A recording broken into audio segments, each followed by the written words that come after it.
Bom, galera, continuando aí a estudar energia, né?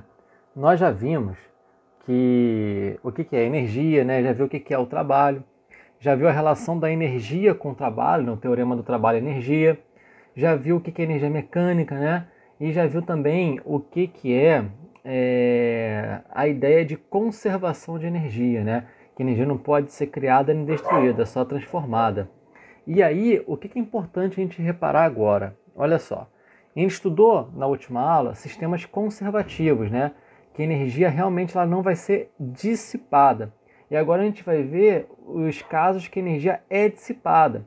Lembrando que a energia não pode ser destruída, né? Ela só pode ser transferida ou transformada. Então, quando a gente fala que um sistema ele é conservativo, a primeira coisa que a gente pensa é que isso é óbvio, né? Porque a energia não pode ser nem criada nem destruída. Mas o que é o sistema conservativo a rigor, né? É um sistema que todo ele preserva a energia dele, a energia não vai sair e nenhuma energia de fora vai entrar também. Ou seja, às vezes você pode ter uma situação que a energia que está em um determinado sistema, ela vai sair dali e vai para outro lugar. E isso é a ideia da dissipação de energia, tudo bem? Para ficar bem claro, olha só. Imagina aqui nesse exemplo um bloco de 8 kg que ele está andando a 10 metros por segundo, né, para a direita. Aí, após 10 metros, ele chega em um ponto B com 2 metros por segundo de velocidade. Né? Vamos supor que ele mantém a massa dele, tá? Ele não alterou a massa que ele tinha. Aí, olha só, vamos ver, vamos comparar aqui qual é a energia que ele tem no ponto A e no ponto B, né? Quando eu digo assim, qual é a energia, estou me referindo à energia cinética, né? Porque não tem mudança de altura, então não tem variação de energia potencial gravitacional, não tem também nenhuma relação aqui que fale de temperatura, nem nada do tipo. Então está se referindo apenas ao quê? À energia cinética. Então vamos lá. A energia cinética, ela é igual a massa vezes velocidade ao quadrado sobre 2, né? Então, ó, qual é a energia cinética no ponto A? Vai ser a massa dele 8 vezes a velocidade 10 ao quadrado dividido por 2, né? Aí, quando a gente faz essa conta aqui, ó, pode cortar o 8 com 2, vai dar 4. 10 ao quadrado dá 100, 4 vezes 100 dá 400 joules. Então, aqui no ponto A, ele tem 400 joules de energia cinética. Já no ponto B, ele vai ter, ó, 8 vezes 2 ao quadrado dividido por 2. Pode cortar aqui o 8 com 2, vai dar 4, né? E 4 vezes 4, né? Porque 2 ao quadrado vai dar 16 joules. Ou seja, ele tinha 400 joules de energia cinética e chegou aqui com 16 joules de energia cinética. Todas as outras formas de energia não mudaram. E a energia cinética mudou. Isso significa que a energia foi destruída? Não, porque ela não pode ser destruída. Ela foi apenas transferida, ela foi transformada em algum outro tipo. Por exemplo, o bloco está arrastando no chão, né? O atrito entre duas superfícies, ele pode esquentar, não pode? Então, uma das formas possíveis que essa energia foi dissipada, né, que ela foi tirada aí desse sistema, foi transformando em energia térmica, né? Quando você jogou esse bloco, ele andou 10 metros, ele esquentou o chão e também ele esquentou, ele aumentou a temperatura que ele tinha, que você estava atritando ele, né, com o chão. Outra forma possível que tem de dissipar essa energia, por exemplo, é ele empurrar o ar, né? Imagina que aqui tinha ar parado, né? Aí você empurrou o bloco. Esse bloco foi empurrando, foi deslocando o ar que estava na frente dele, então foi dando energia cinética para as moléculas de ar. Outra forma que também pode ter é o seguinte, ó, quando você empurra um objeto muito rápido assim no ar, né, ele faz barulho, né? Imagina, sei lá, um cabo de goiabeira, você fica empurrando para outro lado, faz barulho. E onda sonora é o quê? É energia. Então tem várias formas de você dissipar essa energia aí, né? Nesse caso, eu não sei quais foram, né? Mas eu posso falar de forma geral o seguinte: ele tinha 400, ficou com 16. Então, todas as formas que tinham de tirar essa energia, tiraram quanto? Tiraram essa diferença. E é exatamente isso que a gente vai ver agora, ó. Qual foi o trabalho das forças resistentes, né? Para você alterar a velocidade de um corpo, você vai estar acelerando ele, né? E a massa não mudou. Isso significa que para você alterar essa energia cinética, alterar a velocidade dele, o que está acontecendo foi uma força resistente que provocou uma aceleração, né, que diminuiu a velocidade dele. Então você pode afirmar que toda essa energia que foi tirada através de forças resistentes. Então, como é que uma força tira ou dá energia? Através do trabalho. Então, a gente já sabe o seguinte, ó, qual foi o trabalho das forças resistentes? O trabalho das forças resistentes foram que tirou, né, essa energia. Então, ó, ele tinha 400, né? Perdeu 16, isso, esse R aqui é de resistente, tá? Significa que ele ficou com 400 menos 16 dá quanto? Ó, seria 384. Então, ó, 384 joules, né? Então, ó, as forças resistentes tiraram 384 joules de energia. Tranquilo? E qual é o valor dessas forças? Bom, nós sabemos que o trabalho das forças, né, é força vezes o deslocamento vezes o cosseno entre o ângulo, né, da força e o ângulo do deslocamento. No caso, nós já sabemos que o trabalho delas foi de 384 e o deslocamento foi de 10 metros, né? E então, o seguinte, esqueci de botar aqui o valor da força, né? Vou botar aqui do lado, ó. Então, só invertir aqui, ó. Força ficou aqui, deslocamento na frente, mas não faz diferença, né? E o cosseno do ângulo vai ser quanto? Bom, se o deslocamento foi para a direita, né? E a aceleração está para a esquerda, é porque essas forças fizeram, de forma geral, o quê? Força para a esquerda. O ângulo entre elas vai ser o quê? Qual é o ângulo entre direita e esquerda? É 180 graus. Então, daria aqui quanto, né? Daria o cosseno de 180 graus, que é menos 1. Então, ó, vezes menos 1. Tudo bem? Então, passa para o outro lado aqui, ó. Vai ficar 384 dividido por 10 igual a menos o valor da força, né? E aí, só para terminar aqui a conta, ó, vai ficar 38,4 igual a menos o valor da força. Então, ela pode passar para o outro lado, né? Então, fica assim, menos 38,4 vai ser o valor da força. Qual é a unidade? Newton, né? Então, assim, essa regrinha aqui de sinal, você não precisava nem colocar na conta, você poderia pegar apenas de forma intuitiva, né? Você sabe que a força vai ser contrária porque, olha, eu estou colocando para a direita positivo, né? Então, para a esquerda tem que ser negativo. Isso significa que se tem uma força para a esquerda, ela é negativa. Então, você já sabe, né, que esse valor aqui deveria ser de quanto? Negativo, né? E o valor a gente calculou agora, ok? Aí, continuando aí, vamos ver aqui o próximo exemplo, ó. O bloco foi abandonado de 20 metros de altura. Determine o trabalho da força-peso e das forças de resistência, sabendo que o bloco tocou no solo com 10 metros por segundo de velocidade. Então, ó, aqui está o bloco, né, a uma altura de 20 metros, e ele fez essa trajetória aqui, ó, né, ele foi fazendo essa trajetória e chegou aqui no solo com uma velocidade de 10 metros por segundo, né? E aí, a primeira coisa que a gente vai calcular é o seguinte, ó, qual é o trabalho da força-peso, né? O trabalho de qualquer força é a força vezes o deslocamento. Só que o trabalho da força-peso, né, ela tem uma característica muito importante, porque a força-peso é uma força conservativa. Isso significa que não importa qual é a trajetória, só importa o deslocamento. E existe uma coisa chamada princípio do caminho alternativo, né? Então, assim, você poderia fazer essa mesma trajetória aqui dessa forma, ó. O bloco ele poderia vir direto para baixo e depois ir para a direita assim, ó, que daria no mesmo, né, em relação a chegar no final. Isso é o princípio do caminho alternativo. O trabalho de uma força conservativa, tá, é sempre o trabalho de qualquer caminho que vá do início até o final. Quando tem muito zigue-zague é complicado de você perceber. Então você pode fazer caminhos em linha reta, que é muito mais fácil aqui, ó. Linha reta vertical para baixo, depois para direita, né? E aí, calculando o trabalho, né, da força-peso aqui, ó, nessa primeira parte que está indo para baixo. A força-peso é uma força que aponta para o centro da Terra, né? Nesse desenho, subentende-se que é para baixo, né? Então a força-peso está para cá. Então nessa primeira parte seria o quê? Ó? Seria o peso vezes a altura. Como está para baixo, tanto o deslocamento nessa primeira parte como a própria força, né, o ângulo entre elas vai ser 0. E o cosseno de 0 dá 1.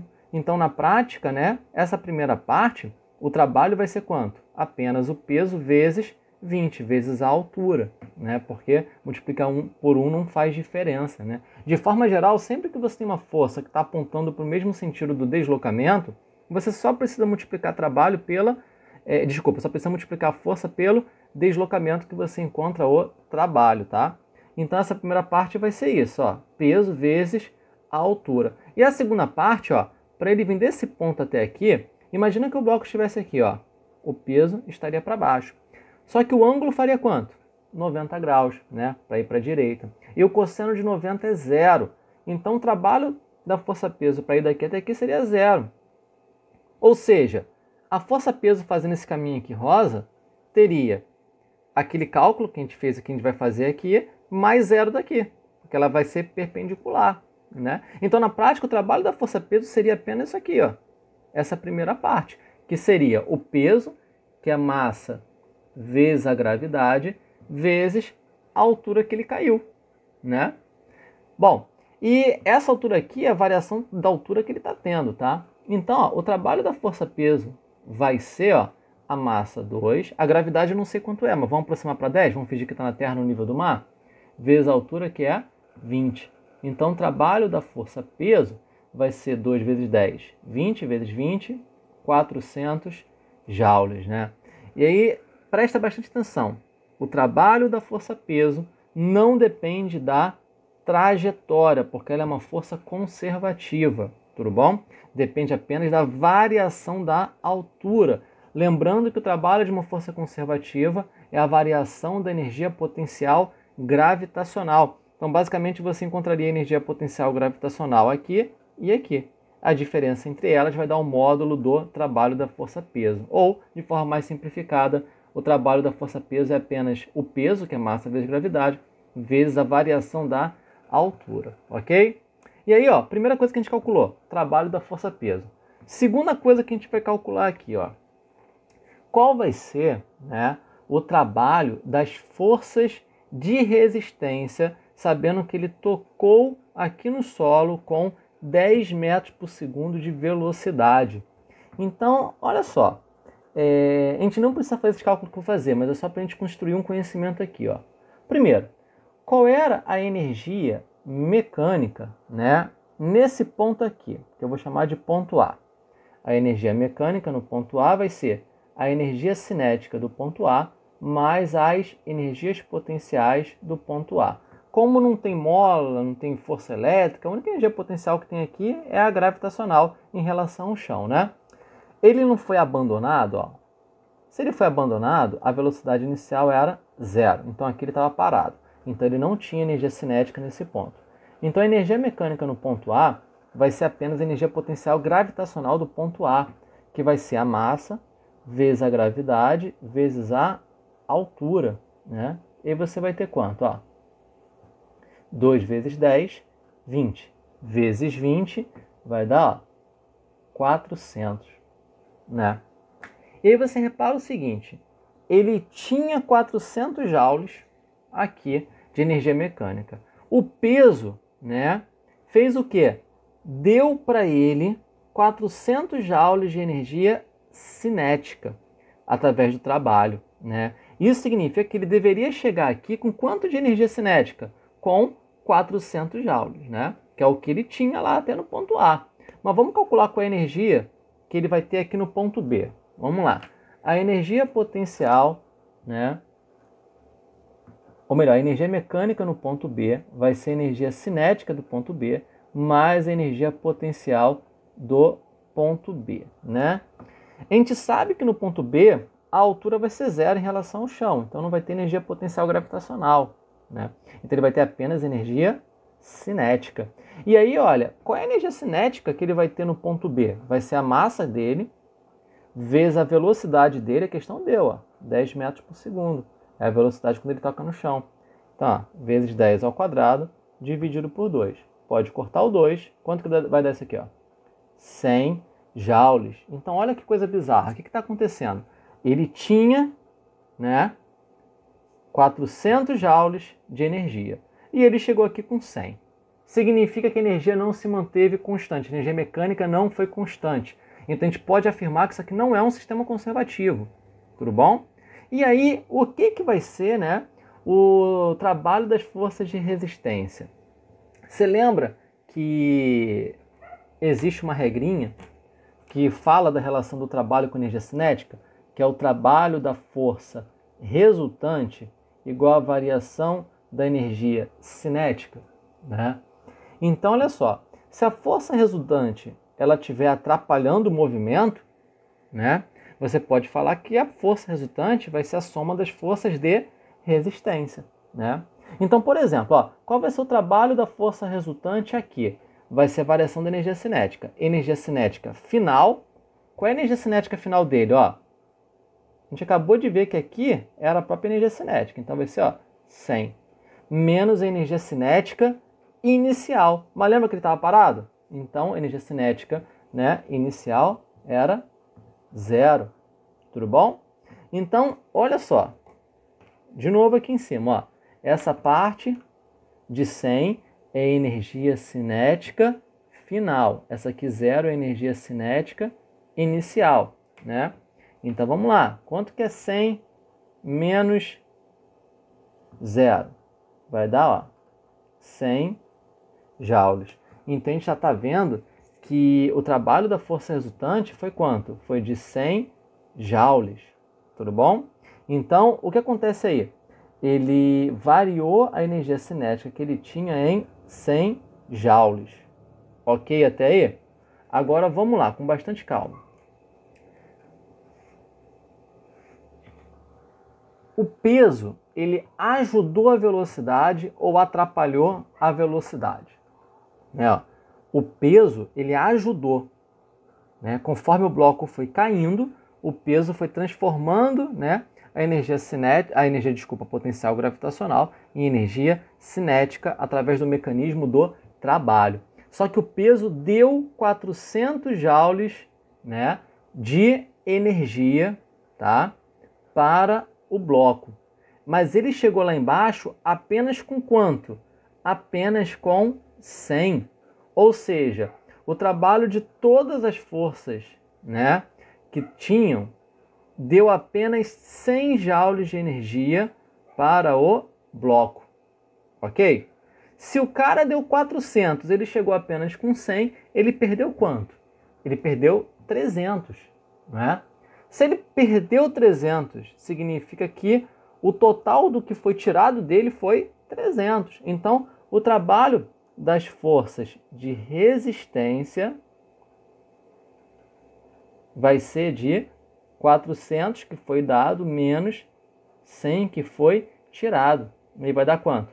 300 joules. Então a gente pode afirmar que a energia que foi tirada, né, desse bloco foi 300 joules através, né, do trabalho de forças de resistência. Uma outra forma que você poderia pensar seria o seguinte: a energia mecânica que ele tem no ponto B é 100. A energia mecânica que ele tinha no ponto A era 400. Quanto que ele perdeu? 300. Ok? Então vamos sintetizar aqui o que está acontecendo. Ó, lá em cima ele tinha, né, uma energia mecânica, que é a soma de energia cinética com energias potenciais, que era igual a 400. Ele começou a cair, né, por causa de algumas forças, dentre elas a força-peso, né? A força-peso, ela realizou um trabalho de 400 joules. Então, ó, ela deu 400 joules de energia, né, cinética para o bloco, né? Até porque, se você reparar, a energia potencial gravitacional, que era os próprios 400. E o que é o trabalho da força-peso? É a conversão da energia potencial gravitacional em energia cinética. Então, o trabalho da força-peso foi o quê? Transformar toda a energia potencial gravitacional em energia cinética. Então, se tivesse apenas a força-peso, era para o bloco chegar aqui com quanto de energia cinética? Com os próprios 400. Mas não aconteceu isso. Ele chegou apenas com 100 joules de energia cinética, né? Então ele perdeu quanto no caminho? 300. Ele perdeu por causa do peso? Não, ele perdeu por causa de outras forças, que foram forças de resistência, né? Outra forma de você pensar é, bom, força, né, de resistência aí, que tirou energia, que dissipou energia, vai ser o quanto que tirou do total de energia que ele tinha. Qual era o total de energia que ele tinha no ponto A? 400. Qual era o total de energia no ponto B? 100. Então a diferença, 300, foi o total que foi tirado. Ok?